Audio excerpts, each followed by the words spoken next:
capítulo 4, né? Verso 12. Os homens deste mundo desejam sucesso. Tá certo? É isso mesmo? Sim, é esse mesmo. Tá. Os homens deste mundo desejam sucesso nas atividades frutivas e por isso adoram os semideuses. É claro que os homens obtêm rapidamente os resultados do trabalho frutivo neste mundo. 13. Conforme os 3 modos da natureza material e o trabalho atribuído a eles, as 4 divisões da sociedade humana são criadas por mim. E apesar de ser o criador desse sistema, você deve saber que eu continuo sendo aquele que não age, sendo imutável. 14. Não há trabalho que me afete, tampouco eu aspiro aos frutos da ação. Aquele que entende esta verdade sobre mim também não se enreda nas reações do trabalho fruitivo. 15. Nos tempos antigos, todas as almas liberadas agiram com esta compreensão acerca da minha natureza transcendental. Portanto, você deve executar o seu dever, seguindo-lhes os passos. Agora pode ser a Neida? Pode, Eu li até o Pode. 15. Oi, Neida. Oi. Já vou. Agora é o 16. Tá bom. Mesmo os inteligentes se confundem em determinar o que é ação e o que é a inação. Vou explicar agora o que é a ação com a qual você se liberta de todos os pecados. As complexidades da ação são muito difíceis de entender, portanto, deve-se saber corretamente o que é ação, o que é ação proibida e o que é inação. Aquele que vê inação na ação e ação na inação é uma pessoa inteligente e está na posição transcendental, mesmo que se ocupe em todos os tipos de atividades. Considera-se que alguém tem conhecimento pleno quando cada um de seus atos está desprovido do desejo de satisfação sensual. Os sábios dizem que é um trabalhador cuja ação lucrativa se queima no fogo do conhecimento perfeito. Abandonando... Pode continuar. Tá. Abandonando todo o apego aos resultados de suas atividades, sempre satisfeito e independente, ele não executa nenhuma ação fruitiva, embora ocupado em vários tipos de empreendimento. Tal homem de compreensão age com a mente e a inteligência sob controle perfeito, e deixa de ter qualquer sentimento de propriedade por suas posses e age apenas para obter as necessidades mínimas da vida. Trabalhando assim, ele não é afetado por reações pecaminosas. Aquele que se contenta com o ganho que vem automaticamente, que está livre da dualidade e que não inveja, que é estável tanto no sucesso quanto no fracasso, nunca se enreda, embora execute ações. Mais um? Até. Ô, Edmilson, já que você perguntou, tem mais alguém que gostaria de fazer a leitura dos últimos dois? Eu posso continuar agora. Que bom, por favor. O trabalho do homem que não está apegado aos modos da natureza material e que está situado em pleno conhecimento transcendental, funde-se por completo na transcendência.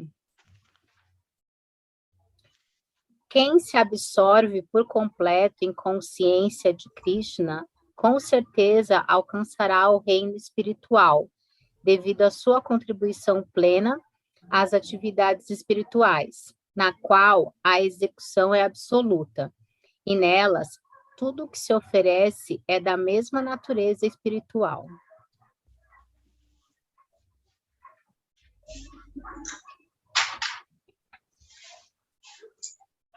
Aqui eu continuo. Está fechado o seu áudio, Goura. Desculpa. Obrigado, Vera. Desculpa aí. Gente, então eu vou apresentar os slides aqui e vou fazer um breve comentário e aí passar a bola para vocês, se vocês têm dúvidas, querem comentar também algo a respeito dessa leitura. Bem, a gente resgatou um pouquinho o fechamento do que nós vimos na aula passada, né? Que nós falamos sobre os avatares. Então, em cima do que Krishna estava falando em relação aos avatares, ele dá uma mudada para falar, olha, mas tem gente que foca nos semideuses, porque é uma forma rápida de obter resultados materiais. Então, esse é algo que existe, né? Que ele fala aqui. Ele não. Aqui é interessante que Krishna, nesse momento, ele não fala, ele não qualifica a questão se essa adoração é bom, é ruim, se é certo, se é errado. Tem um momento que ele dá uma qualificação a respeito desse tipo de adoração, sim. Tá? Isso é interessante em termos de Bhagavad Gita, porque é amplo no sentido assim de explicar, entender, reconhecer que existem pessoas e existe um resultado relacionado a isso.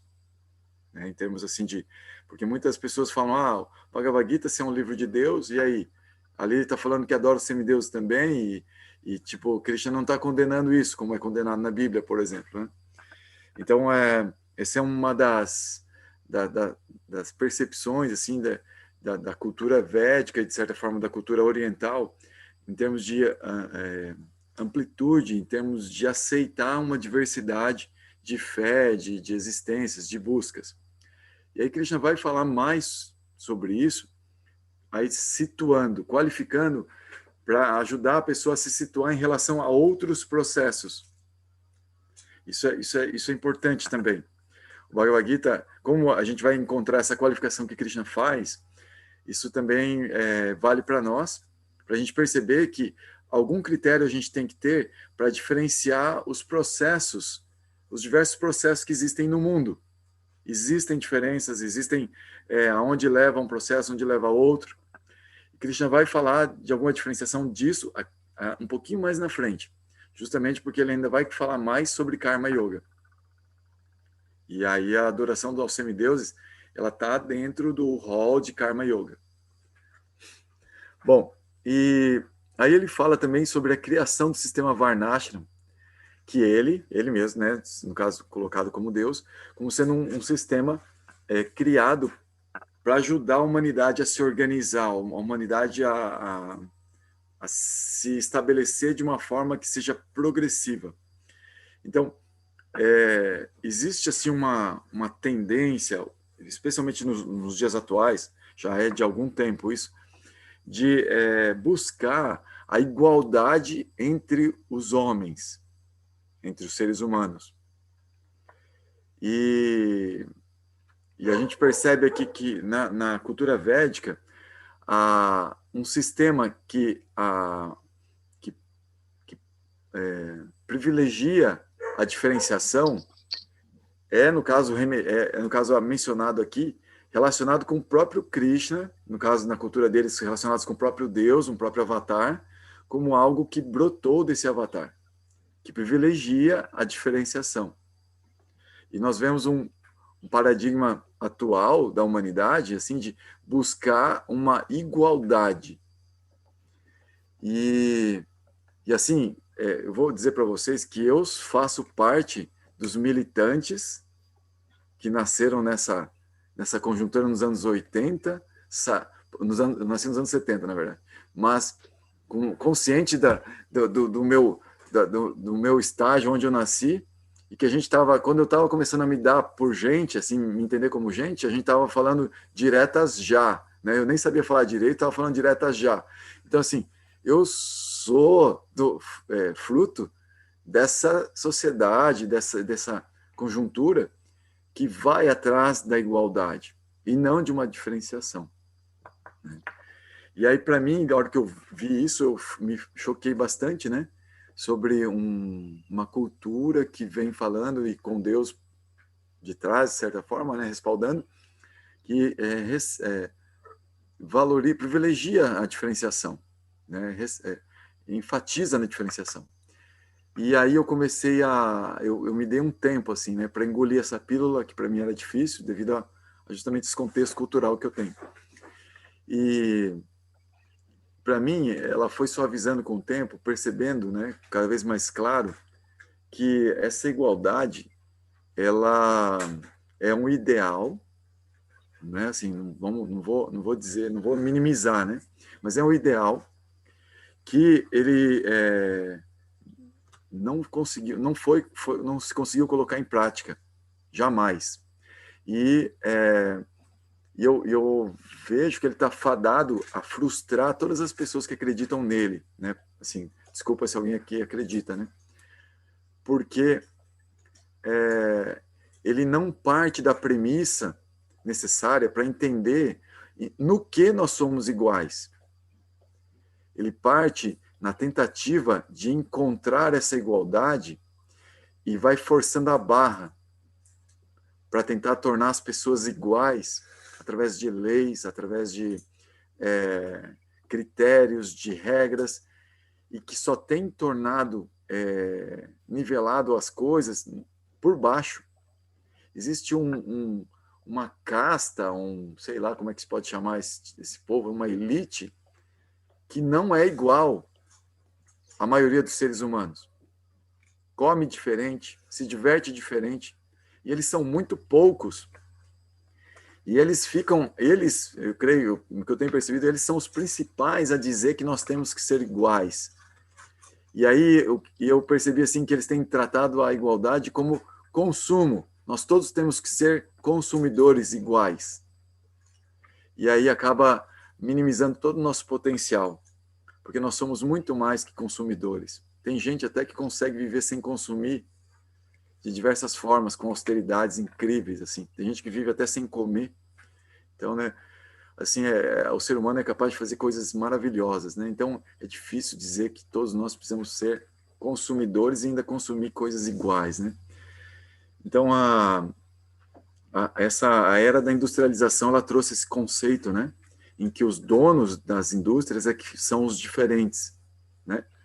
E a indústria, ela tornou todos os outros seres humanos iguais, roupas iguais, carros produzidos em série, tudo em série, né? As crianças, elas sentam na escola em série, elas têm que sair com uma profissão em série, tudo em série, né? Tudo igual, tudo para tentar ser igual, né?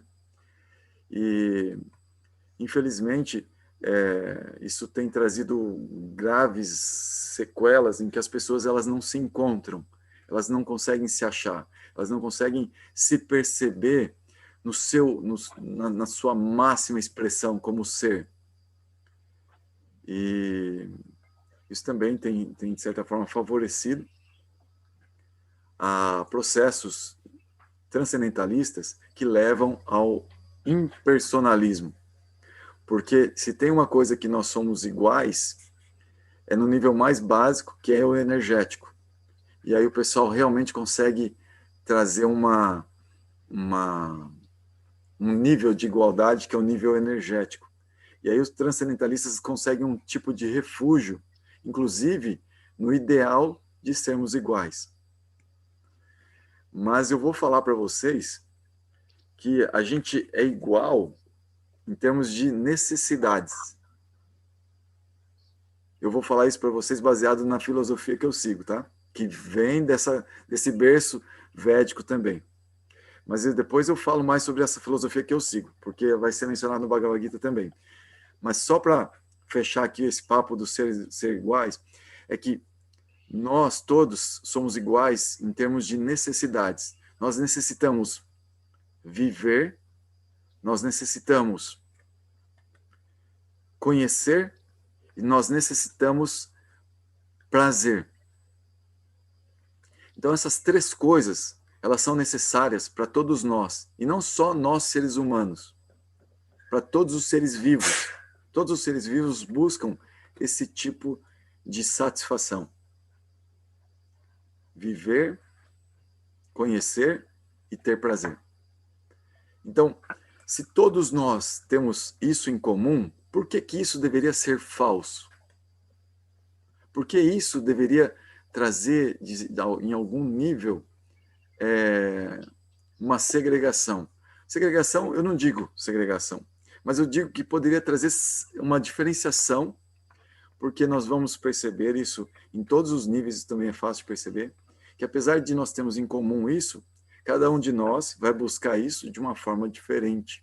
Isso que caracteriza essa individualidade, essa diferença tão incrível e que não se consegue explicar.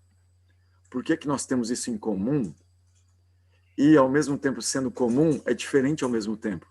Cada um de nós é diferente nessas necessidades. E essas necessidades sendo diferentes, elas têm jeitos de se satisfazerem de formas diferentes. E a proposta do Varnashram é justamente essa, de propiciar que as pessoas, tendo características diferentes, elas possam buscar satisfação em jeitos diferentes. E aí o jeito de organizar a sociedade é um jeito orgânico, onde a sociedade ela vai buscar colocar os seus pares, as suas partes, né, como sociedade, num sistema que tem que ajudar a se manter. Todo mundo tem que colaborar de forma orgânica para manter uns aos outros, com diferenças, porque cada um tem um jeito diferente de ficar satisfeito. Aí o que Deus, aqui, né, no caso Krishna, achou de mais fácil assim das pessoas se organizarem e se perceberem numa certa diferenciação, numa certa organização, meio que assim, se fosse no detalhe mesmo, né, de cada um poder, eu vou te situar aqui porque você é diferente de todo mundo e você vai fazer isso. Ia ficar muito complicado para Krishna colocar isso numa escritura. O que cada um de nós, dos bilhões de humanos que existimos agora, dos que já existiram, para a gente se situar. Ter uma orientação só para a gente se situar. Então, ele colocou um geralzão de 4 funções sociais, que a ideia é funcionar como um organismo, com cabeça, braços, pernas e ventre. Essa é a ideia do Varna. E o ashram seria um apoio também para ajudar a gente a se localizar, a se situar em termos de proteger esse lado interno nosso. Vamos supor que o mundo esteja uma bagunça aí fora. Como que vamos proteger? Então, ashrama significa refúgio. Então, o ashram é justamente essa proteção em termos religiosos que ajudam as pessoas a se colocarem num lugar em que ali elas estão protegidas do mundo externo. É o lugar delas, é o lugar de poder delas. Esse é o ashrama, é o lugar de poder. Então, Varna seria as posições sociais, cabeça, braços, ventre ou pernas. E ashram seria o lugarzinho para se proteger internamente, lá dentro. Então, a gente tem mais comentários sobre o Varna e Ashram no capítulo 18, versos 41 a 44. Tem um livro chamado Srimad Bhagavatam, no canto 7. Aqui eu coloquei o capítulo 11, versos 21 a 24. E no Bhagavatam também, no canto 11, capítulo 17, versos 16 a 19. Ali tem uma descrição mais detalhada. Mas é algo que pode ser encontrado em outras escrituras védicas. Isso foi mal utilizado pelos indianos para segregar as pessoas socialmente. Daí o esforço de superar isso com a fala da igualdade. Então, assim, as pessoas que realmente conseguiram trazer um impacto em termos de superar essa segregação que é exploradora, que quer fazer uma pessoa se dar bem em cima da outra e não colaborar organicamente, ela só deu certo, assim, de solucionar esses problemas mesmo, quando buscou esse ponto onde nós temos tudo em comum, que é nesse ponto transcendental, interno. De outra forma, ela sempre trouxe efeitos colaterais que não resolvia o problema mesmo. Sempre se estourava lá na frente um problema em que não se reconhece as verdadeiras individualidades. Sempre existe exploração, sempre existe desrespeito. Então, o Varnashram é uma formuletinha para as pessoas se ajudarem, se apoiarem mutuamente, respeitando suas diferenças. É um sistema que funcionou muito bem, né, segundo a cultura védica, o que a gente ouve dela, nas outras yugas. Em Kali Yuga, não vai funcionar. Não vai funcionar. Não adianta manter muita esperança, porque em Kali Yuga o negócio é difícil. Falar em Dharma, Varna, Ashram, Dharma, é muito difícil em Kali Yuga. Então eram regras bem definidas de Dharma para os Varnas e para os Ashrams. Mas em Kali Yuga é muito difícil as pessoas escutarem e entenderem esses tipos de organizações. O pega para capar é tão grande em Kali Yuga, geral, que poucas pessoas entendem, inclusive, a situação aflitiva de Kali Yuga. O meio ambiente terrível que é Kali Yuga. Poucas pessoas param para ver que o negócio está muito louco e não deve ser normal isso. E realmente a cultura védica diz que é um período. Existem períodos melhores. Esse agora é muito louco. Então, algumas tentativas de organização que propiciam um desenvolvimento espiritual, um desenvolvimento progressivo do ser humano, interno, principalmente, são meio que deixadas de lado. Então, esse ponto aqui do Karma Yoga é importante ressaltar aqui nessa conversa nossa. Porque é legal entender de Varnashram para Karma Yoga, é muito legal, é muito importante, porque você, quando vai estudando o Varna e vai estudando os ashrams, você fala, poxa, eu tenho mais característica disso, eu tenho mais característica daquilo. Isso é legal.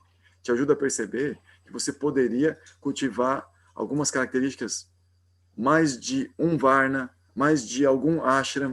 E isso poderia te trazer uma situação melhor segundo sua própria natureza, segundo o que você mesmo fala de você mesmo. Mas o que eu estou dizendo é que, em termos gerais assim, de organização social, você não vai encontrar lugar onde você possa aplicar isso. Assim, numa escala razoável, para que você se perceba numa sociedade. Talvez algum empresário muito louco aí monta uma empresa que gerencia a partir de um tipo de organização desse tipo e faz todo um esforço, né, para descobrir as características das pessoas e tentar situar elas segundo esse modelo. Mas é complicado, porque realmente a força assim, desorganizadora é muito maior em Kali Yuga. Tá? É possível, não vou dizer assim que não é possível. Pra vocês terem uma ideia, eu tanto acredito que é possível que eu vou falar isso para vocês. Existe um mestre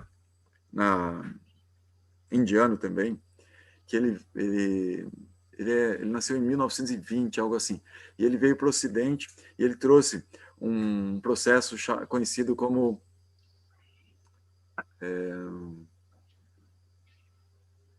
Ananda Marga. Esse mestre, ele foi reconhecido pela ONU porque ele foi um grande pensador em que ele propôs vários tipos de soluções, e uma das soluções para os problemas humanos, né, como em geral, e um dos problemas que ele colocou, uma das soluções que ele colocou, foi adotar um esquema de organização social chamado PROUT. PROUT significa Progressive Utilization Theory. E esse PROUT, ele pegou o Varna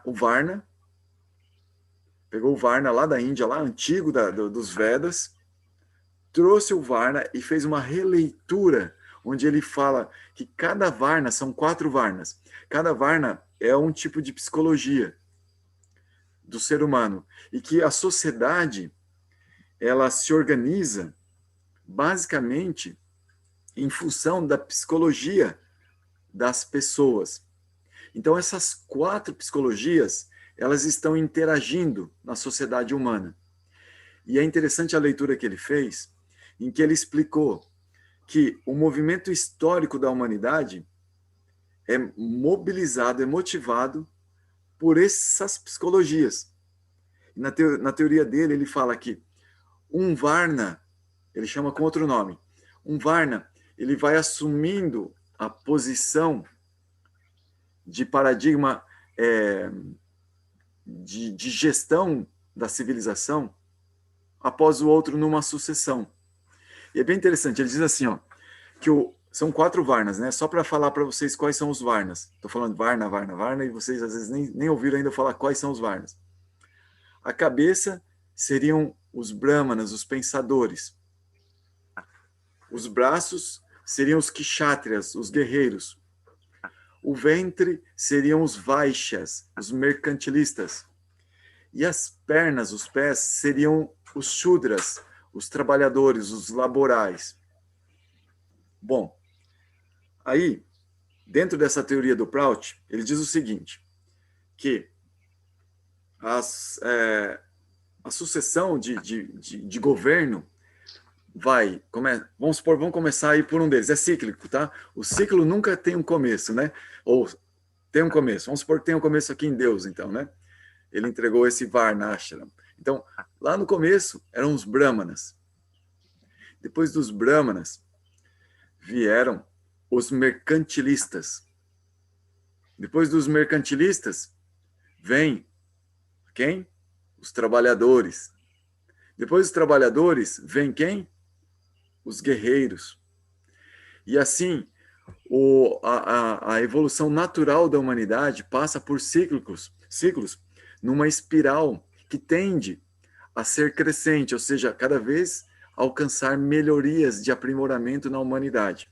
Tende, né? Vamos lá, assim que não é assim uma certeza que vai sempre evoluir. Podem haver esforços de contra-evolução, de contra-revolução. E aí existem retrocessos. Então, vamos lá. Vamos pegar historicamente o que ele falou, né? Porque é interessante que daí você vê que aconteceu mesmo a teoria do cara, daí você fala, opa, de repente esse negócio funciona. E aí dá para a gente aplicar na prática. Foi isso que a ONU pensou e foi isso que a ONU tentou fazer em alguns experimentos na década de 80 com essa teoria. Criaram escolas, criaram algumas empresas, alguns empreendimentos que tinham esse tipo de organização baseado no Prout. Então, é possível, como eu falei para vocês. Se vocês quiserem estudar mais a respeito disso, é bem interessante. Chama Prout, P-R-O-U-T. E aí tem alguns exemplos de aplicação à teoria e artigos escritos sobre isso. É bem interessante. Artigos geralmente de cientistas sociais. Tá? Mas é uma releitura do Varnashram Dharma. Eu já conheci alguns sadhus, algumas pessoas que estudam, né, os Vedas, assim, e eles falam que é um pouco complicado trazer essas referências védicas antigas sobre o Dharma, desses tipos de psicologia, para os tempos atuais. É um pouco complicado.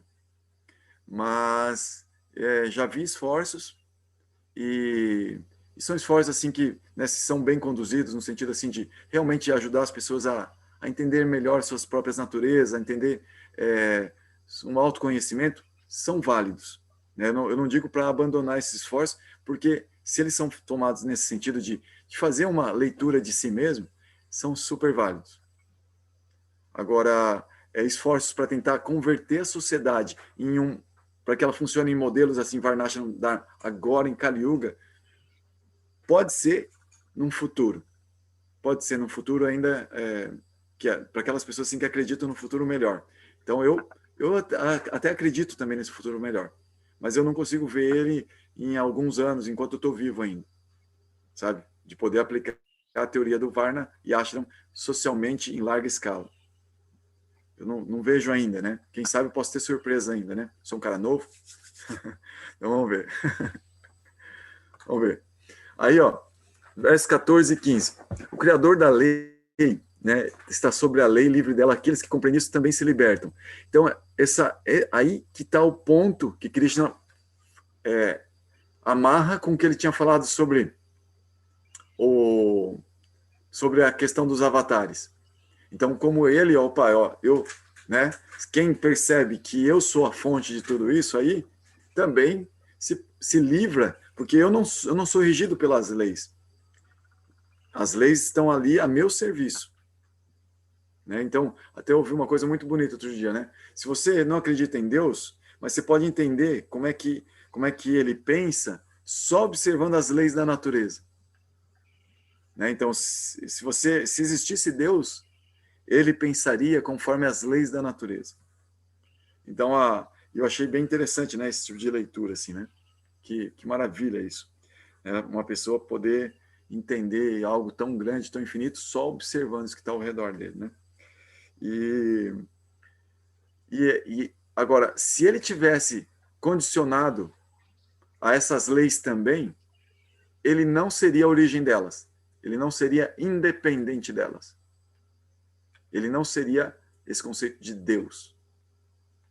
Então, ele está além delas, ele é independente delas. Não é uma, nem duas, nem três. Ele fala várias vezes isso aqui no Bhagavad Gita, que o esforço para tentar situar ele mesmo dentro dessas leis, considerar ele um ser humano ordinário, um corpo ordinário, um corpo que funciona igual aos outros, com todas as regras, afasta a pessoa de entender esse conhecimento que ele também está entregando no Bhagavad Gita, que é um conhecimento da transcendência. A transcendência não está submetida às leis da natureza, como a gente observa, conhece e está pesquisando cada vez mais na nossa ciência.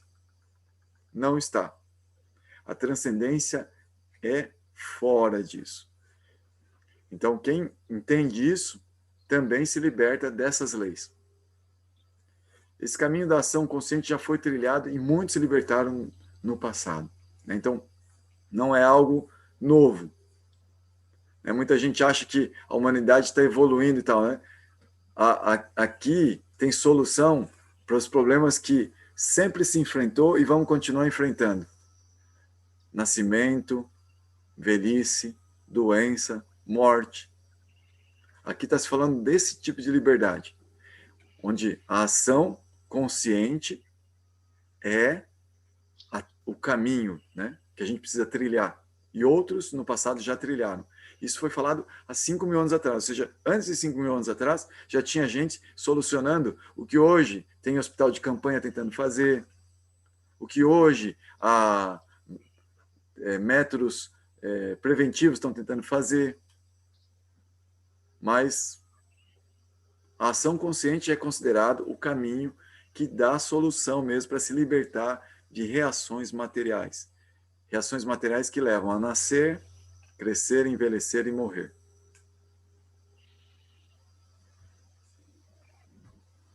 Tá, e vamos falar um pouquinho desse caminho, né?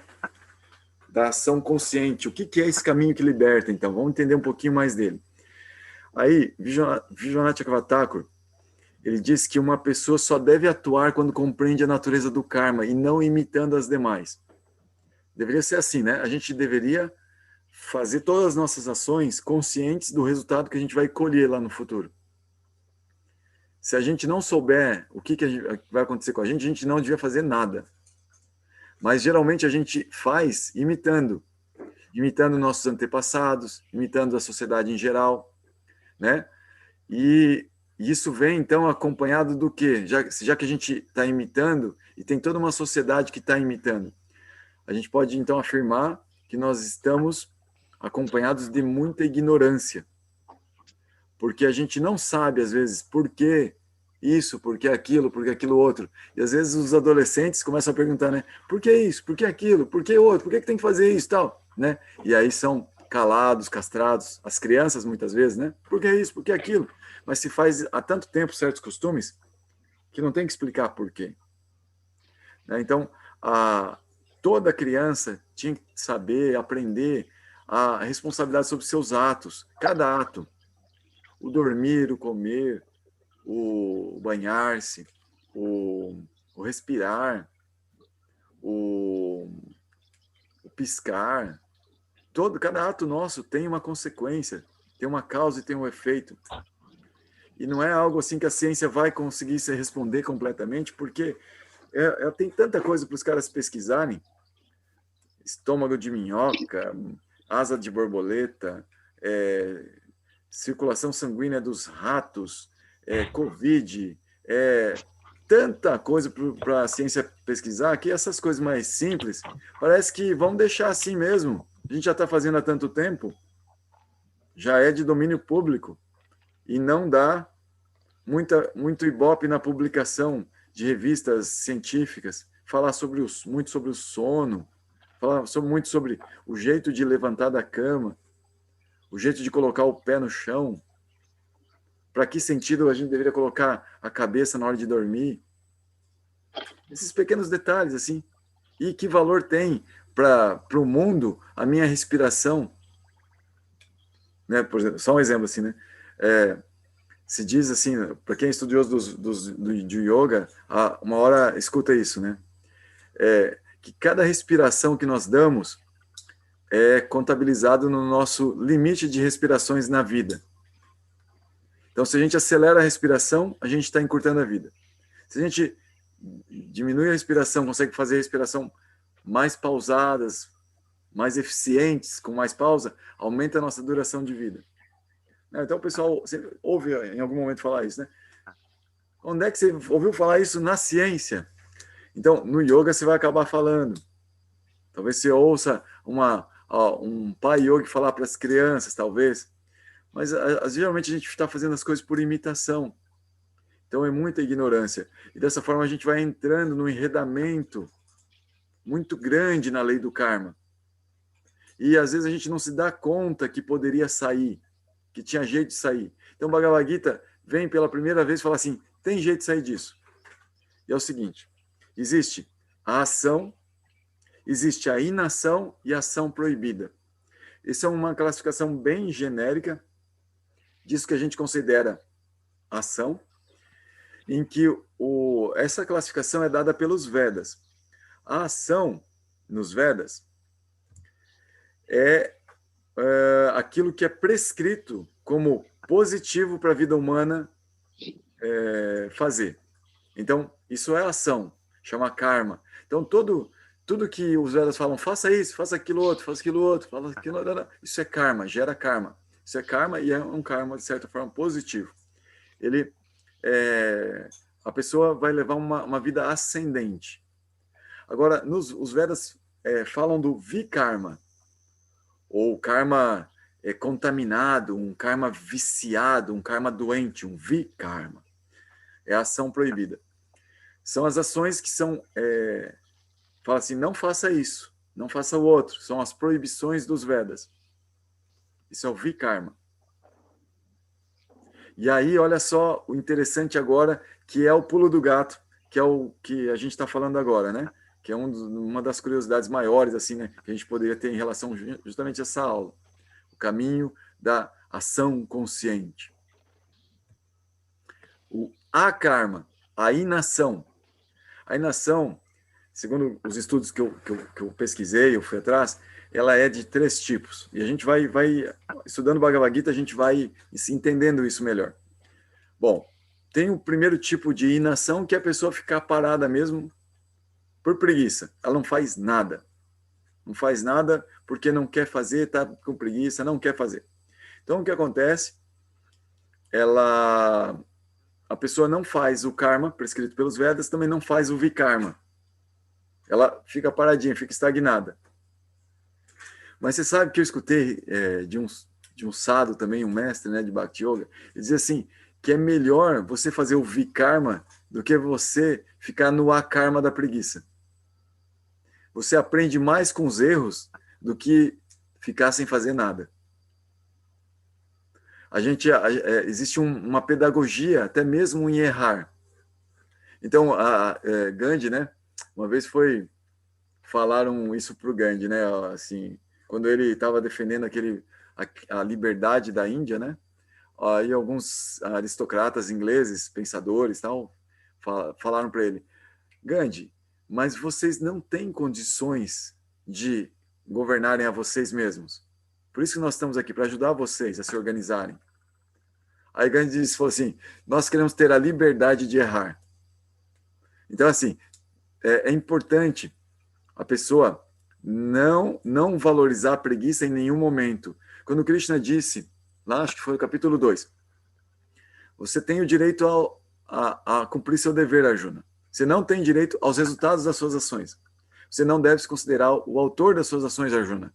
E Arjuna, ó, vou te falar uma coisa. Jamais se apegue ao não cumprimento do seu dever. Quando ele falou isso, eu encontrei um comentário de um mestre também de Bhakti Yoga, ele diz assim, quando ele diz jamais se apegue ao não cumprimento do seu dever, ele falou, jamais se apegue à preguiça. Jamais se apegue à preguiça. Jamais cultive a preguiça.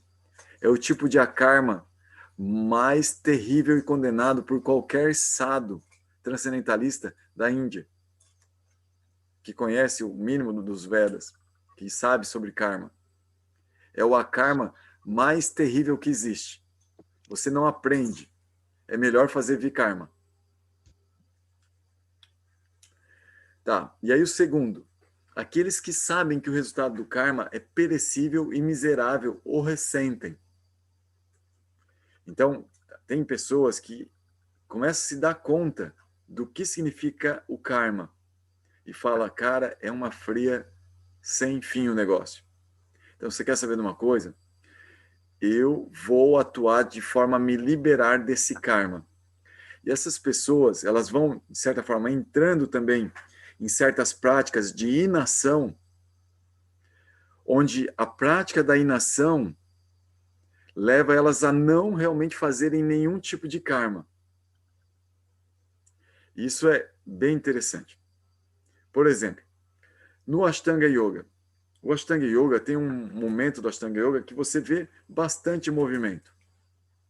Você, no Yama, Niyama, você tem algum movimento, tem movimento, né? Os movimentos internos, movimentos de limpeza e tal, né? Externos também. Tem os asanas, bastante movimento. Você tem o Pranayama, também tem movimento. Mas depois começa a Indharana, Pratyahara, daí você começa a fazer práticas de cessação dos movimentos. E, inclusive, a parte em que você fez os movimentos é para te preparar para as etapas que você vai cessar os movimentos. Então, até tem um momento que Krishna fala no Bhagavad Gita. Arjuna, tem no yoga, e aí especificamente no Ashtanga Yoga, no início é necessário a ação, mas depois a ação se torna inação. Ou seja, tem um momento em que a ação de um asana, por exemplo, em que a pessoa fica no asana sem fazer nada, e ela está retraindo os seus sentidos, ela está se concentrando em algo, e às vezes ela está atingindo até plataformas mais elevadas de meditação e de samadhi, ela está parecendo que ela não está fazendo nada, mas ela está dando passos seguros rumo à sua experiência transcendental. Ela está agindo, mas para o karma, parou. Ela não está fazendo nada. Então, quem tem olhos vai ver que aquela pessoa está agindo e está correndo numa direção incrível, super legal. E para o mundo externo, ela parou. Para o mundo do karma, o mundo das leis de ação e reação, parou. Ela não está na preguiça. Ela está trabalhando internamente. Ela está em ação. Mas existe como uma percepção, e também é verdadeira, ela está em inação. E aí, então, o Ashtanga Yoga é atrativo para, por exemplo, pessoas que se arrependem do karma e podem cultivar atividades em que elas não vão interagir com o mundo das reações.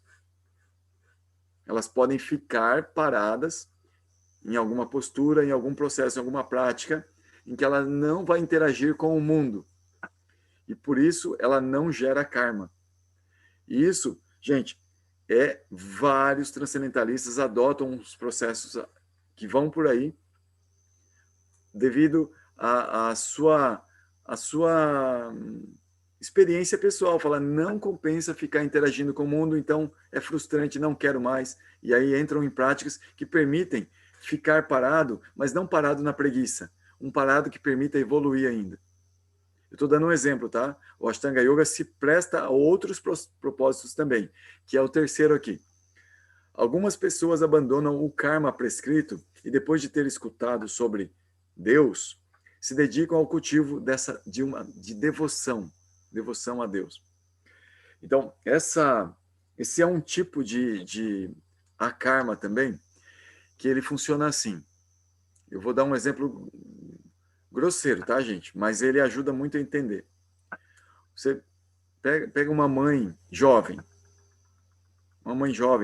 que gosta muito de dormir. Mas aí ela nasce o bebê.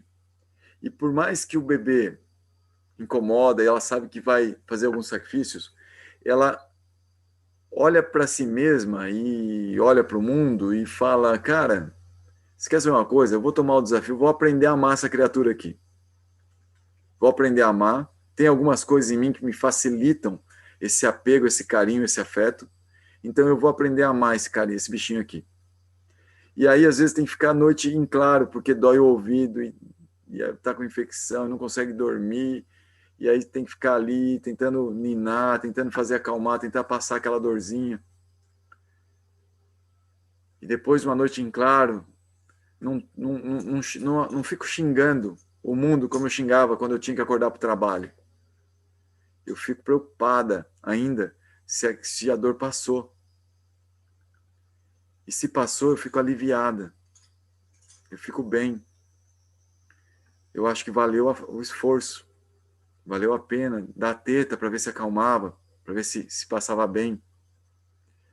Mas, peraí, você não era que xingava as pessoas porque não te deixavam dormir? E isso que você gostava tanto agora, você não está reclamando? O que está te fazendo não reclamar tanto quanto você reclamava? De repente você até está reclamando, poxa, o bichinho não me deixou dormir. Mas internamente uma satisfação, porque você deu conta de cuidar e o bichinho sobreviveu. Está vivo ainda. Está vivo ainda para você encher de carinho, ver crescer, ver fazer um monte de coisa. Você quer fazer isso com ele. Você está satisfeito porque teu esforço parece estar valendo para manter aquele bichinho vivo. Então, aquilo que era tão importante para mim, eu deixo de lado pelo outro. Então, gente, o grande segredo para gerar karma é você colocar, ou eu colocar, a gente colocar o eu na frente das ações e dos resultados. Quando a gente faz para o outro ficar bem, para satisfazer o outro, o karma se modifica. E quando todos os outros devem se dar bem e não eu, todos os outros, aí não existe karma. Quanto maior for a quantidade de outros que a gente está tentando beneficiar, melhora a nossa posição de karma. Melhora. Mas quando for no infinito, com Deus, que poderia representar esse infinito, não tem karma. Essa dedicação aos demais, a todos, inclusive as minhoca, inclusive o Covid, a bactéria, o ladrão, o estuprador, todos têm que se dar bem. Todos. Ninguém merece ser punido. Todos têm que ser amados, todos têm que ser cuidados, todos têm que receber o benefício da minha ação. Se todos têm que receber o benefício da minha ação, então eu não preciso receber nenhuma reação. Porque eu estou cuidando de todos. E todos vão cuidar de mim. Eu estou livre. Esse é o princípio da liberdade. Nessa prática aqui, no terceiro. No segundo, é uma prática mais individualizada, em que você não olha muito para os outros, ou para o outro que é Deus. Preocupa consigo mesmo em parar de si mesmo, interagir com o ambiente externo que é reativo. Então, o terceiro nível ali é diferente. Você interage ainda, só que você interage não em benefício próprio, em benefício dos outros. Não só de um bebê, como uma mãe faz. É em benefício de todos os bebês. Eu posso cuidar do meu bebê em benefício de todos os bebês. Como? Como, Goura? Bom, você vai aprender a amar uma criança. E como o seu amor estiver bem grande, você tem que aprender a direcionar esse amor bem grande para todas as outras crianças. Fácil. Rapaz, parece que é fácil. Mas é isso. Tem que aprender a dedicar o amor para as outras pessoas também. A não dedicar para um egoísmo, onde o meu sangue merece o meu amor. O que não é do meu sangue não merece. Quem não é do meu sangue também merece. Então aí a pessoa se livra do karma de ser mãe. Até quando há dedicação, no caso de ser mãe, que é uma dedicação nobre, que também tem seu benefício, por todos os sacrifícios, todas as austeridades que tem que fazer pelos filhos, tem uma recompensa. Mas a pessoa que quer a liberdade de todas as recompensas, ou seja, não quer ficar atada a nenhuma recompensa, ela busca esse caminho da ação consciente que vai levar à liberdade plena. E aí tem que tirar o ego da jogada. Ou, no melhor dos casos, purificar o ego. Porque esse ego que se identifica com o sangue, que se identifica com uma nacionalidade, com o Corinthians ou São Paulo, olha lá, eu falei Corinthians, o Edmilson já tremeu ali, vocês viram, né? Vocês pegaram. Ainda bem que está ao vivo ali, a gente está vendo. Ó. Então, assim, se ainda tem identificação com o Corinthians, né? Outro dia a gente teve uma palestra com o Rodrigo, né? O Rodrigo Bradanato, e ele é corintiano roxo. Se eu falo Corinthians, ele treme na base, assim. Ó, se ele tivesse aqui, nossa, ele estava dando pulo agora.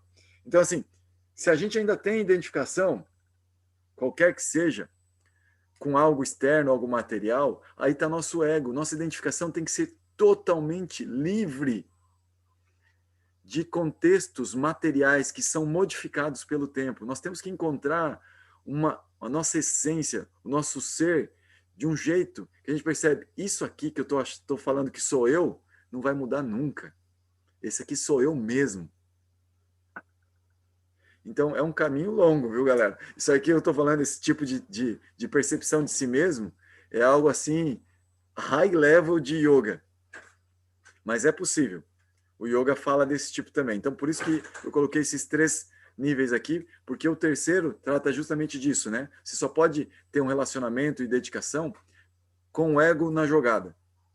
Mas esse ego, ele tem que ir se purificando.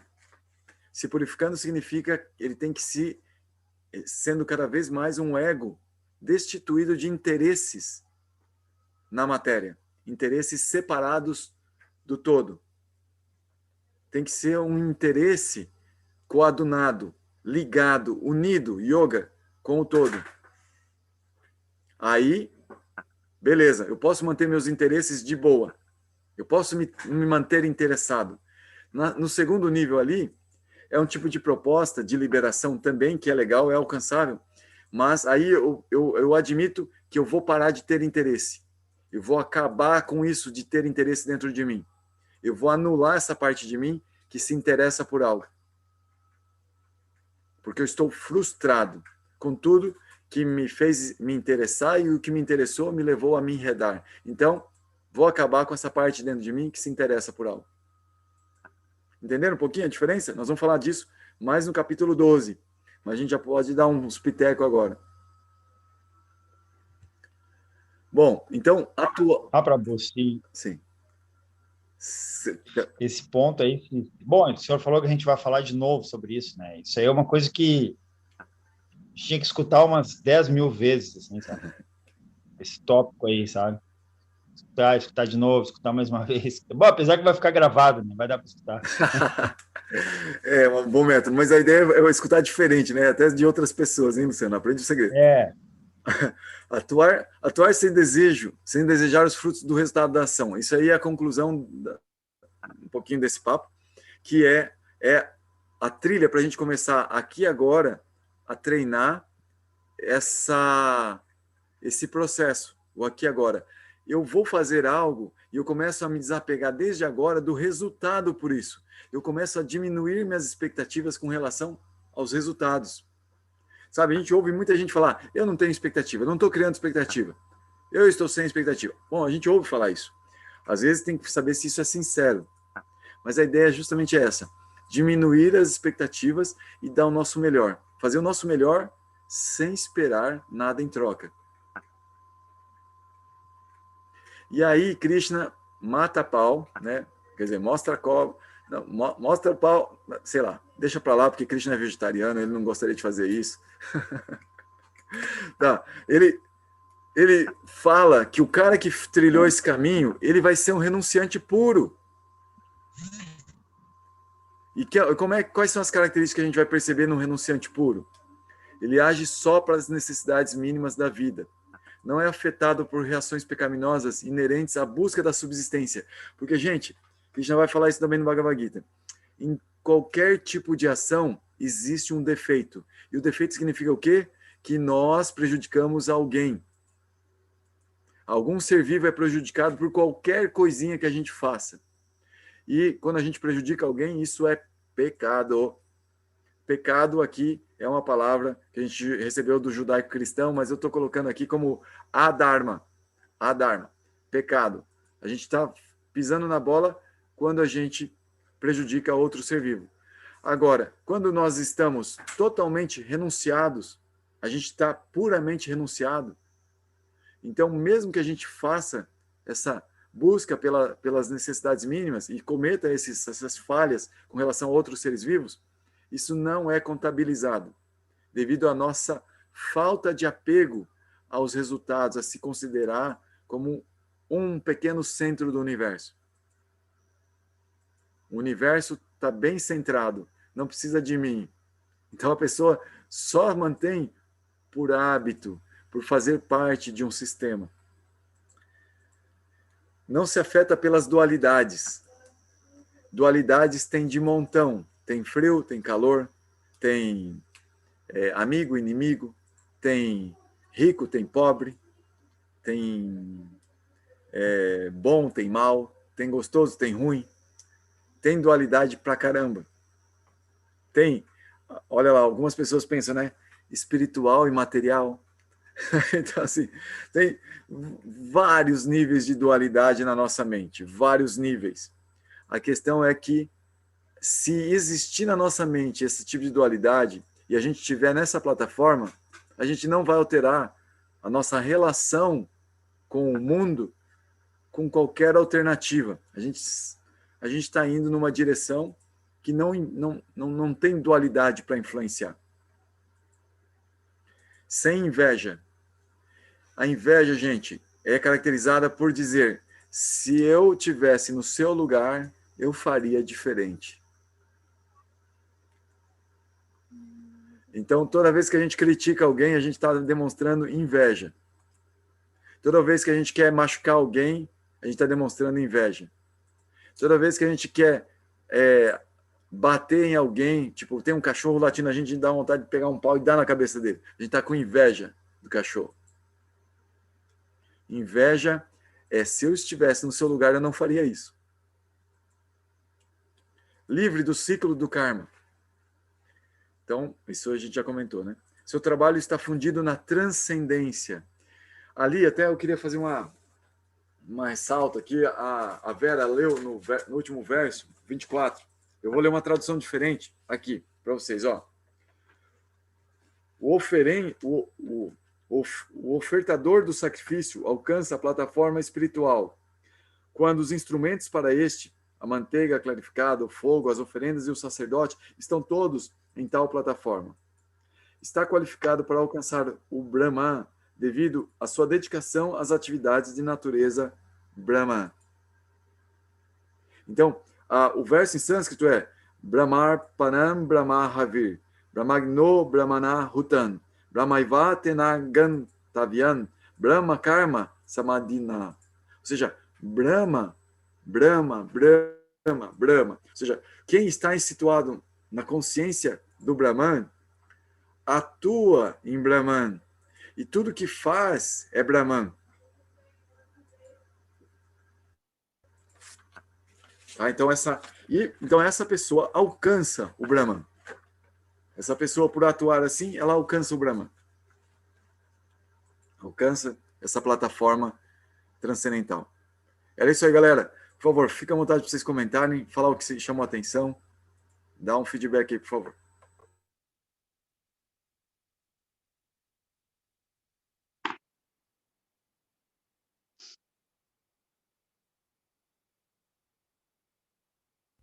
Tá mudo, Goro.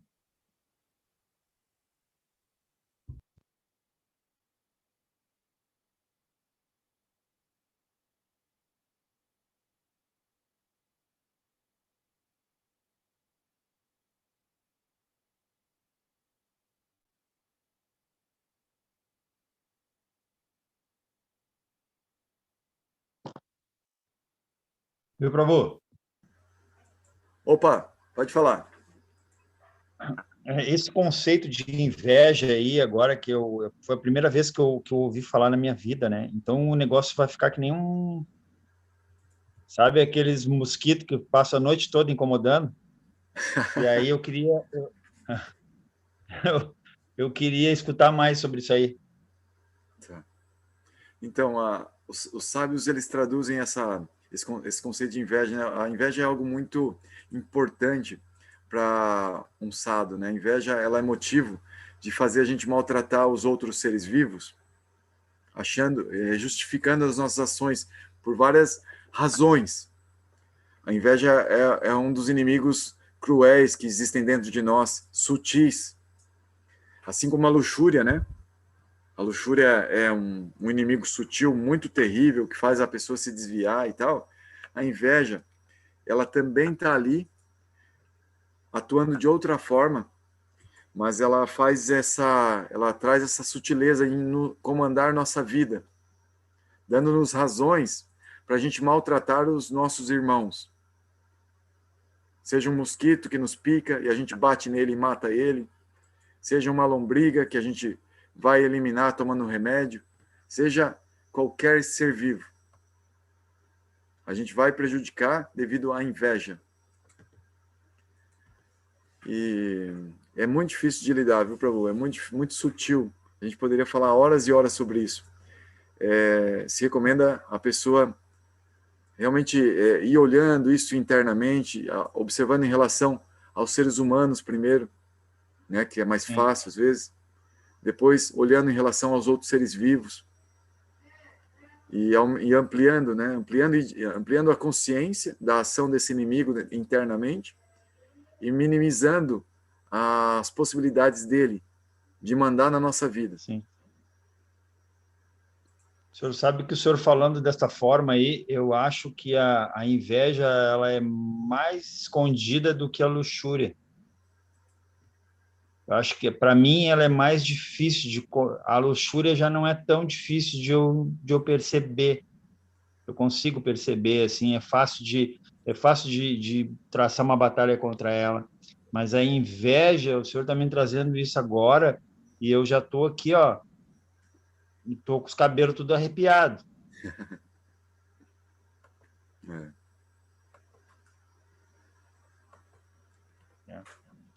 Obrigado por compartilhar, Pro. Obrigado.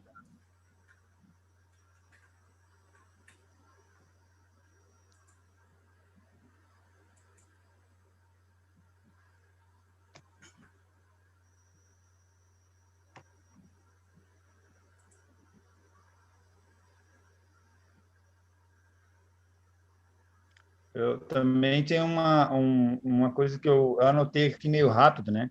Cheguei na correria, não deu para se preparar um pouco a cabeça para a aula, né? Quarta-feira para mim é complicado. E o senhor falou ali um momento, né, que a gente faz umas relações assim, né? Quando a gente está procurando alguma coisa transcendental, a gente está procurando Deus, né? E a gente meio que dá umas viajada na maionese, assim, quando a gente meio que tenta entender Deus pela nossa condição, né? E aí a gente faz umas viagens na cabeça, assim, né?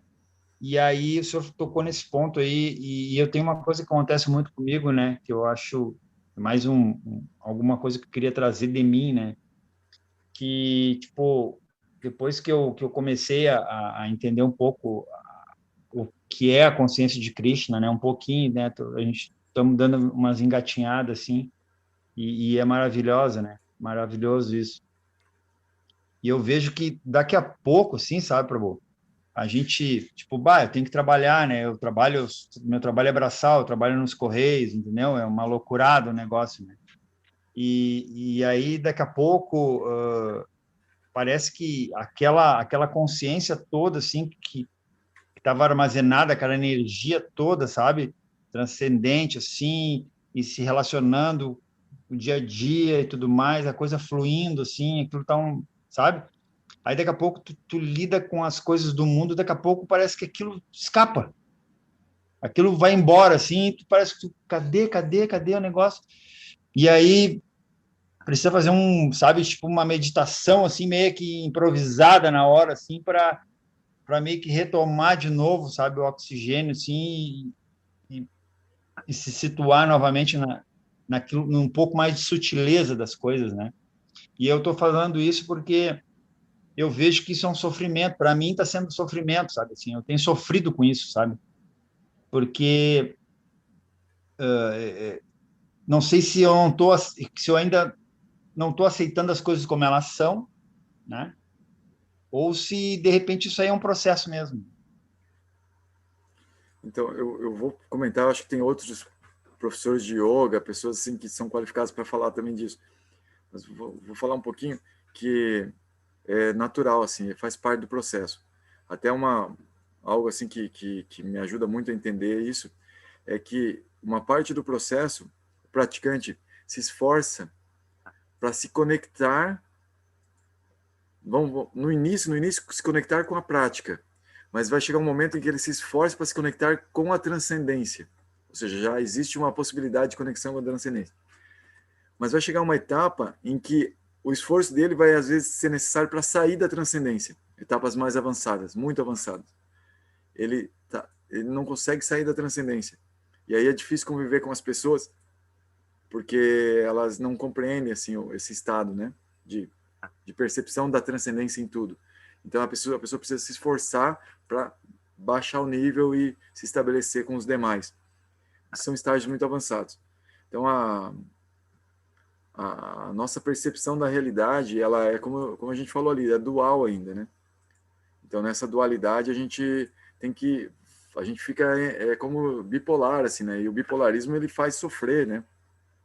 Uma vez uma pessoa me falou isso, né? Que uma consequência natural do bipolarismo não tratado é a pessoa querer o suicídio, ela se suicidar. Diz que todo bipolar é um suicida, em potencial. Então, nossa, achei forte isso. Eu via aí em São Paulo, viu, Edmilson? Naquela época que eu morava aí, que a gente se encontrava e tal. Eu vendia pão para um pessoal lá do Hospital São Paulo, e tinha uns especialistas nesse tema lá, e que compravam pão, então de vez em quando eu parava lá para bater papo, né? Assim como batia papo contigo de yoga aí, batia papo lá sobre essas coisas. E aí a pessoa me falou isso, né? Eu fiquei espantado, até hoje eu lembro, né? Que ele falava isso, que estudos de casos, né, de pessoas que são diagnosticadas com síndrome bipolar, desvio bipolar, eles tendem se não forem diagnosticados e tratados, eles tendem a cometer suicídio. Porque a agonia, o sofrimento é tão grande de estar variando entre a dualidade, e aí a dualidade pode se expressar de diversas formas, que eles acabam querendo acabar com esse sofrimento, que é acabar com a vida. Então, a ideia de todo o processo aqui do yoga é convergir. Você pode ver assim que os caras, quando estão lá na etapa avançada, o renunciante, o yogi, a gente já falou isso, esse termo assim de não se afeta pelas dualidades. Quando a gente falou lá do yogi avançado, no capítulo 2, tinha essas características também. Não se afeta pela dualidade. Então, essa é uma tendência a pessoa avançando no yoga, ela vai diminuindo esse sofrimento da dualidade. Ela vai convergindo, ela vai entendendo. Cada vez a dualidade vai ficando menor. Então, o balanço vai ficando cada vez menor, até que a pessoa vê como se fosse uma coisa só.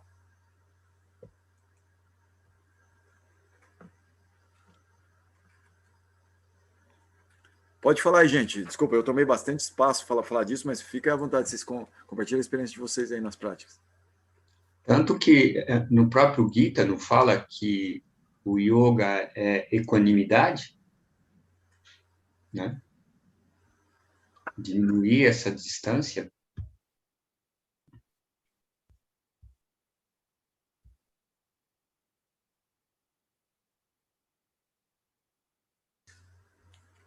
Legal, bonito ouvir isso, diminuir a distância. Bom, né?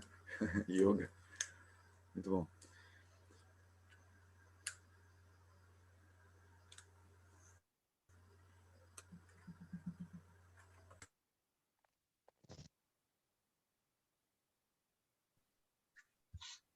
Uma outra coisa que você falou, Goran, sobre Varna, Ashram, Dharma, né?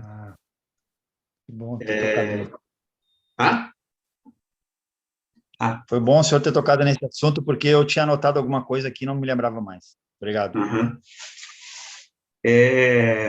Você me corrige se eu estiver falando alguma coisa a mais aí. Assim, o Varna eu entendo como se fosse uma vocação, né? Poderia ser colocado assim, a minha vocação, né? Eu tenho uma vocação para o estado de Brahmani, né? Que é uma linha de pensamento intelectual para o conhecimento metafísico, para a transcendência. Tem essa vocação, tem essa tendência, essa inclinação, né? Se o indivíduo tem essa inclinação ou essa vocação, né? É possível dizer que ele está o estado dele, né? A natureza dele é de Brahmani, é isso? É certo, é certo. Tanto no Varna quanto no Ashram. O que a gente entende como essa vocação, esse chamado, né, para um tipo de posição social, é justamente essa natureza. Segundo esse critério do Varna Ashram, é algo que nós temos de nascimento. É como assim, é algo que nós temos de nascimento e que, se nós entendermos esse chamado, nós vamos cultivar características relacionadas a esse chamado e vamos nos situar melhor na sociedade. Entendi. Então, um outro exemplo, então, é aquela criança que a gente observa que, desde criança, que a gente tem o hábito de falar assim, não só para criança, mas para alguns indivíduos, você tem o tino para o comércio, né? Então, essa é a natureza dele, assim como tem gente que nasce que é um cantor, o ouvido dele é 100%, né? A natureza dele é essa veia, né? Ou para esse tino comercial. Então, os Vaixas. Legal. Aí o outro tem o Brahmani, aí o Kshatriya, né? O Kshatriya são aqueles que são guerreiros, né? Daria para colocar assim, hoje, traduzindo para nós, né, seria os nossos, os militares, os soldados, porque nem todo mundo tem condições de ser um policial hoje, né? Deveria ter esse tino para ser um policial, porque a gente observa hoje, né, que virou uma profissão, né, que as pessoas vão lá buscar. E a gente tem ouvido histórias que, mesmo, né, esse indivíduo que está na condição de soldado e numa situação de tiroteio, ele acaba matando um bandido, ele não aguenta. né? Ele não aguenta, porque não é a natureza dele. Já pensou ele matar uma outra pessoa? Mesmo ele estando a serviço, e ele não aguenta, ele precisa ficar aposentado, ele precisa tomar remédio, porque ele não aguenta. E a ideia, penso eu, por favor, me corrija. Então, ser hoje um militar, ou um soldado, ou a gente fala essa casta de guerreiro, né, é um indivíduo que até suporta essa situação, numa situação quando ela é legítima. É isso? Ele é capaz de suportar. Quando você começa a falar de algumas características, aí tem essas qualidades, as qualificações, né, de cada Varna, que é mais detalhado depois lá no capítulo 18. Mas é isso que você está falando mesmo. Existem características que trazem com que aquela pessoa desempenhe aquela função de uma forma que traga um certo conforto para ela. Ela faz aquilo brincando. Então, mas os kshatras, Edmilson, eles são administradores. Também. Sim. Também. Eles são estrategistas. Não, nem sempre é só a questão da arte marcial. A arte marcial faz parte, assim, de um conjunto, né, de conhecimentos bacanas que atrai esse tipo de pessoa. Mas a estratégia, fazer a gestão das pessoas, coordenar, isso é algo característico também dos kshatras. Até uma profissão, hoje, um exemplo, você ser um delegado hoje também necessita de suportar pressão. Um indivíduo que é capaz de suportar pressão. Ou um líder com uma função que exige, né, que pressão, né, que tem pressão, ele precisa ser um guerreiro nesse sentido, né? De ter essa qualificação, de ter essa vocação de aprender a suportar a pressão, porque senão fica ali apavorado e não consegue lidar com as coisas, né? Exatamente. E aí que é interessante no caso do Varnashram, que a gente via muito, que a gente vê nos militares hoje, né? Assim, o cara entra no sistema, ele aprende a obedecer, porque em algum momento talvez ele tenha que mandar. Então o Varnashram, ele tinha muito isso, né? Em todos os tipos de Varna, mas nos kshatras mais que em todo mundo, assim, disciplina, né, o poder de mando, né, o comando, essa questão da gestão, as estratégias. Eles tinham uma pessoa com as características kshatra, ele tinha que ser treinado no máximo possível de conhecimentos necessários para um líder, para um guerreiro. Então, geralmente os líderes eram os primeiros que estavam lá na frente da batalha, eram os mais qualificados a guerrear. Não é o cara que fica escondido atrás, brincando de fazer gestão dos soldadinhos que estão lá na frente. Não, é um cara que sabia lutar muito bem. Então, o tempo do Varnashram Dharma foi um tempo em que se elegia um líder porque ele era proeminente entre seus pares. Sim. Então, é muito interessante esse sistema de casta, né?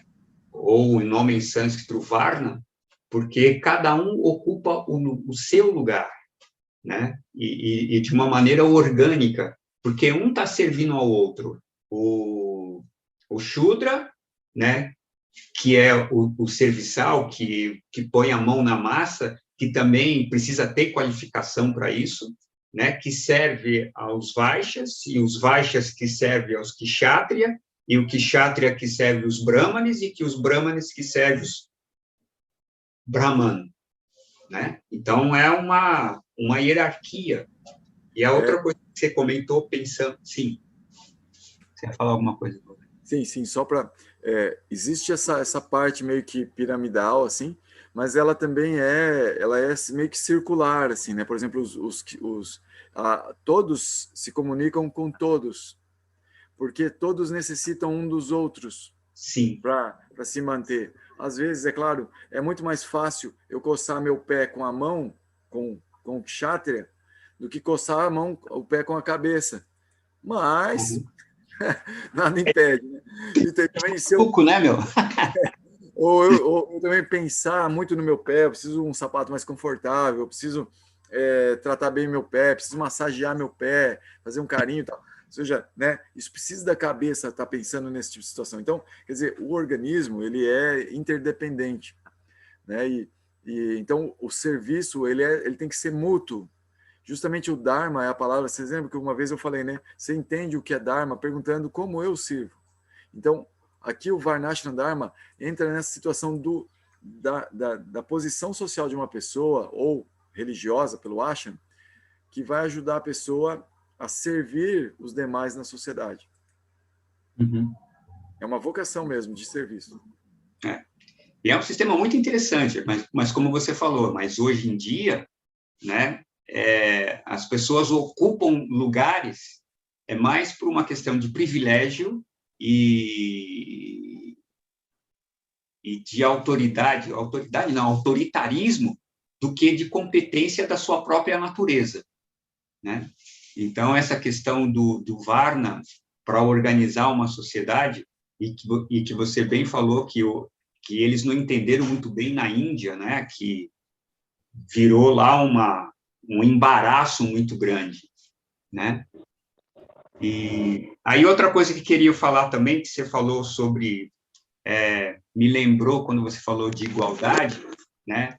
Igualité, fraternité e liberté, né? Me lembrou essas expressões na era industrial, né? E quando a gente fala em manifestação, fala-se em diferenças, né? Esses bilhões e bilhões de pessoas que já existiram e existem e vão existir, as impressões digitais, nenhuma, todas elas são diferentes, né? Então, cada um é diferente do outro e com qualificação diferente, com equipamentos corporais diferentes, equipamentos psicológicos diferentes, equipamentos de suporte de emoções, de pressões, tudo é diferente para cada indivíduo, não dá para ser igual, né? E nenhuma doença também é o mesmo remédio para todo mundo, né? Embora a gente faz todo o esforço, né, sociedade de um modo geral, tá com dor de cabeça, toma isso, né? Na realidade, cada indivíduo é um universo muito grande, né? Então, eu achei interessante isso que você falou as diferenças, né? Esse colorido que pode ser muito útil para todo mundo, né? É mais isso que me chamou a atenção do Varna Ashram, né? E dessas diferenças de todo mundo. São pessoas diferentes. Ok. Muito obrigado, Edmilson. Muito obrigado mesmo.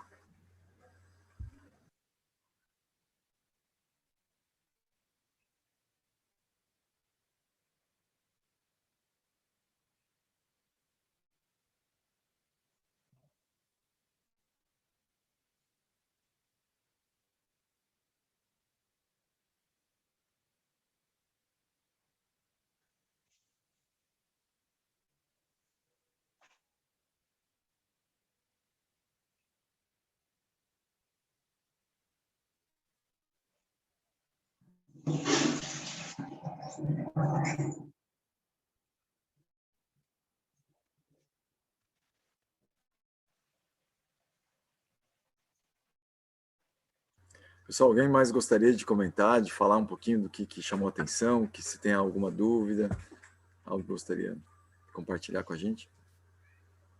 Agora, uma coisa, quando se fala em Varna, é a mesma coisa que Svadharma? Existem referências nas escrituras que sim, mas existem outras referências que relacionam Swadharma como o Dharma eterno. Swa como eterno. Sadharma, né? Ou seria um Dharma eterno. Swadharma seria o Dharma perene. É que eu aprendi que esse Svadharma é o próprio, da própria natureza da pessoa. Sim, mas seria esse, como é relacionado com esse Dharma que pertence à alma. Isso. E não a um corpo específico. Sim, então, sim. como Kshatriya, Vaishya, Brahmana, isso varia com o tempo, né, de corpo também, os corpos. Mas o Swadharma é algo mais... o que eu já ouvi foi nesse sentido, né, de Swadharma como de uma vida, assim, toda, que seria algo permanente, né, também, mas algo mais relacionado com a alma. O Swadharma é justamente que eu já ouvi, uma palavra assim muito simples, né, fala assim, Swadharma de todos os seres vivos é servir.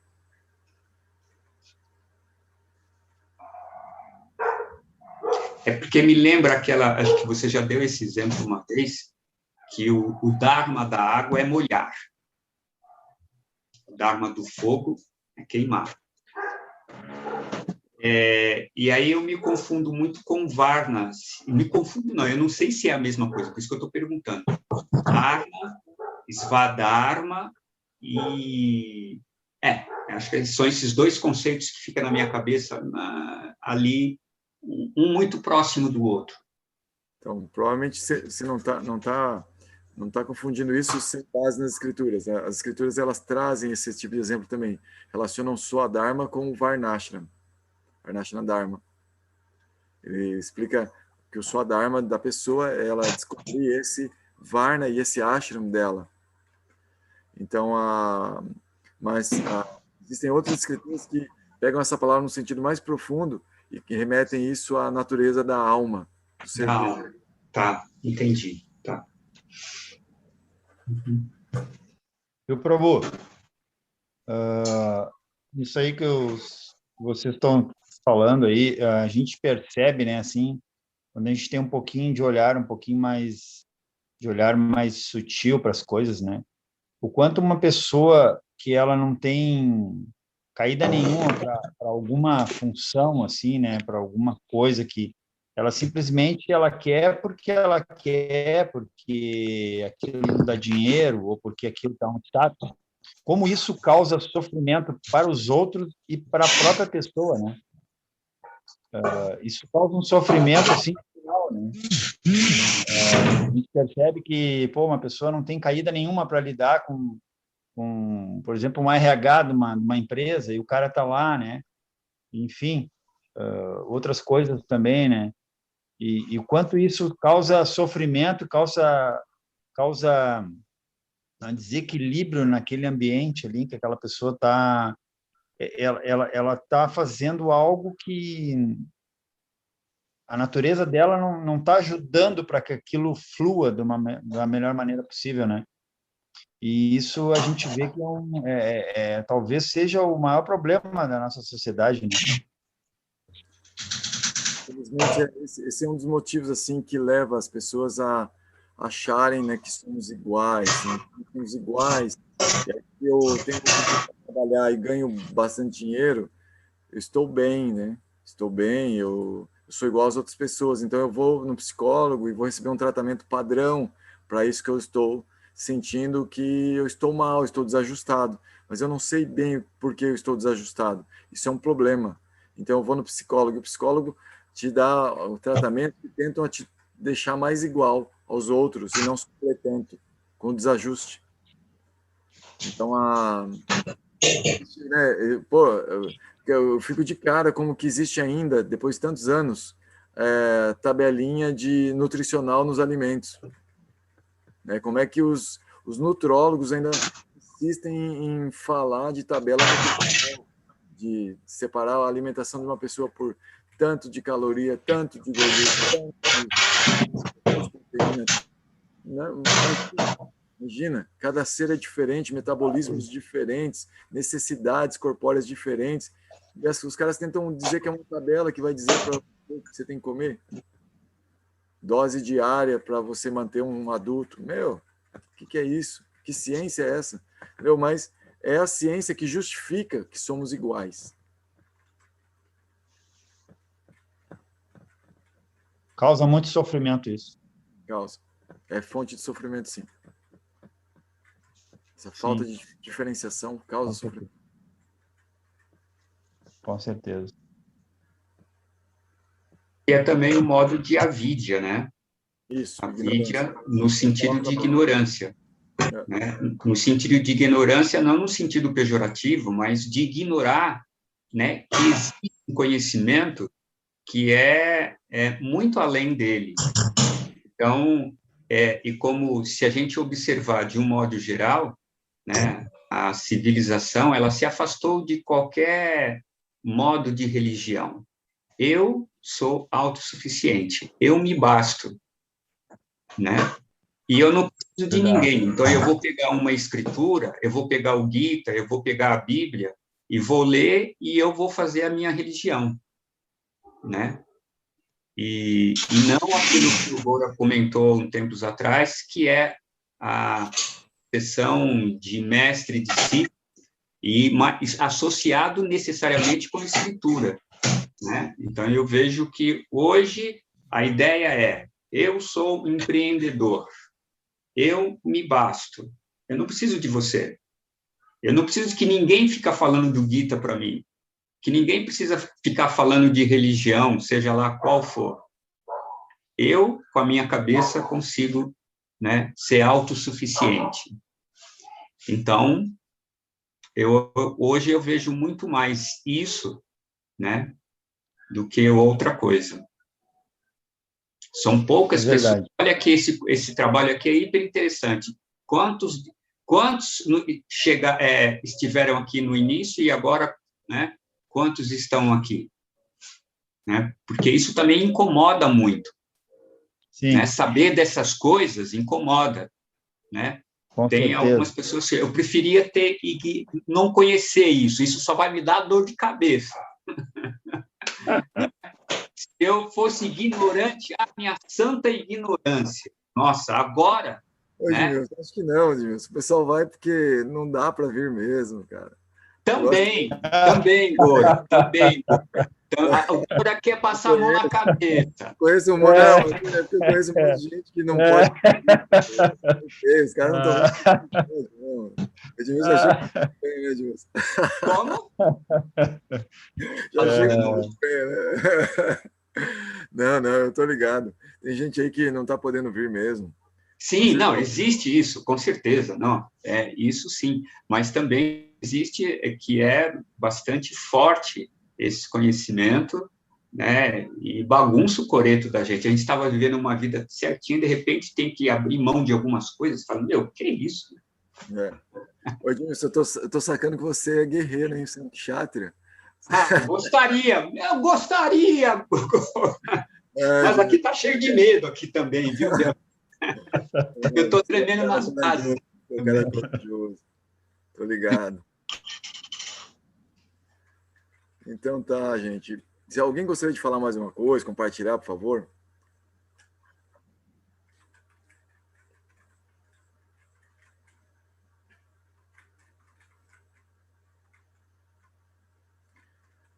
Então, gente, chega de néctar. Eu vou encerrando então. E aí, chamar vocês, convidar vocês para a próxima aula, o próximo encontro. Nós temos um convidado especial. Eu convidei a um amigo do meu mestre, que ele também, de certa forma, é um mestre, né? Eu não sei, eu acho que ele não sei se ele está aceitando discípulos, mas ele está na prática de yoga já fazem aí uns 40 anos no mínimo. Então, é uma pessoa de bastante conhecimento, bastante estudos, e inclusive trouxe links da cultura védica para o mundo acadêmico. Ele teve um doutorado, ele defendeu uma tese de doutorado em que ele faz essa ponte entre o conhecimento védico e o conhecimento acadêmico. Então, a gente está convidando ele para participar da próxima aula do Bhagavad Gita, para falar para a gente esse trechinho final do Gita, em que a gente vai abordar a questão dos sacrifícios védicos.